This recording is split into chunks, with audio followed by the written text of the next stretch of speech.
بسم الله الرحمن الرحيم. المسافر يقصر في فرض الظهر والعصر والعشاء.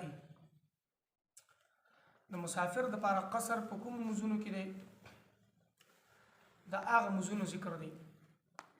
په انسان باندې ورځ او شپې کې 5 مزونه فرض دي او یو مز واجب دي، لکه د سار، ماسپخین، مازیګر، ماښام، ماسخوتن مزونه فرض او وتر په د باندې واجب دي په 24 غنټو کې د ماسخوتن په وخت کې. نو قصر چې دی کوي لکه دا مز چې دی کم بکوي د سفر په حالت کې، نو دا صرف اور صرف د ماسپخین، د مازیګر او د ماسخوتن مز دی. چې کله دی مسافر وي نو د ماسپخین مز به 2 رکعاته کوي، د مازیګر به 2 رکعاته کوي او د ماسخوتن به 2 رکعاته کوي، د ماښام 3 رکعاته به پوره کوي، د سحر 2 رکعاته به هم دی پوره کوي او وتر به هم 3 رکعاته دی پوره کوي. فيصلي الفرض في هذه الاوقات ركعتين ركعتين بدل 4 ركعات. وی دی به مز کوي د ماسپخین، د مازیګر او د ماسخوتن په دې اوقاتو کې، لکه د ماسپخین مز د ماسپخین په وخت کې 2 رکعاته، د مازیګر مز د مازیګر په وخت کې 2 رکعاته، د ماسخوتن مز د ماسخوتن په وخت کې 2 رکعاته په مقابله د 4 رکعاتو کې. ولا يقصر في الفجر والمغرب. او دی به قصر نه کوي د سحر په مز کې او د ماښام په مز کې.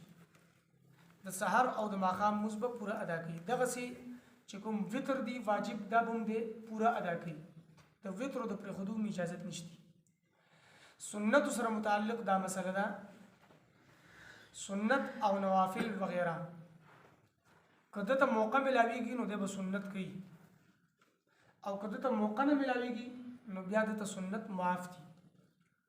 لکه اوس مثال په تور باندې یو سړی روان دی او په ګاډي کې دی، د موز لکوس شو صرف دته د ماسپخین د 2 رکعاتو موقع ده چې 2 رکعات وکړل نو بیا په سفر روانېږي، وخت ورسره نشته دی، نو دته دا سنت معاف دي.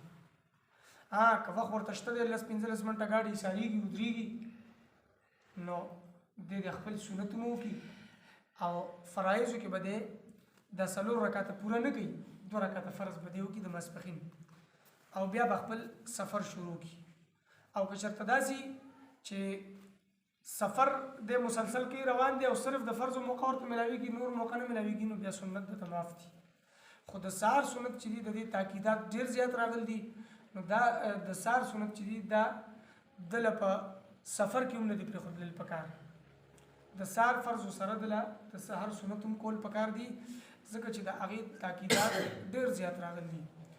نو د سهار سنت دې نه پرېږدي اگر که دی په لاره باندې رواني او تادی کې وي، او دا نور سنت چې دي نو که تادی کې وي جلدي وي دا دې پرېږدي، او که جلدي پې نه اطمینان ورته حاصل وي نو سنت به هم کوي او فرایض به هم کوي. او که چېرته جلدی کې وي نو بیا دته سنت معاف دي.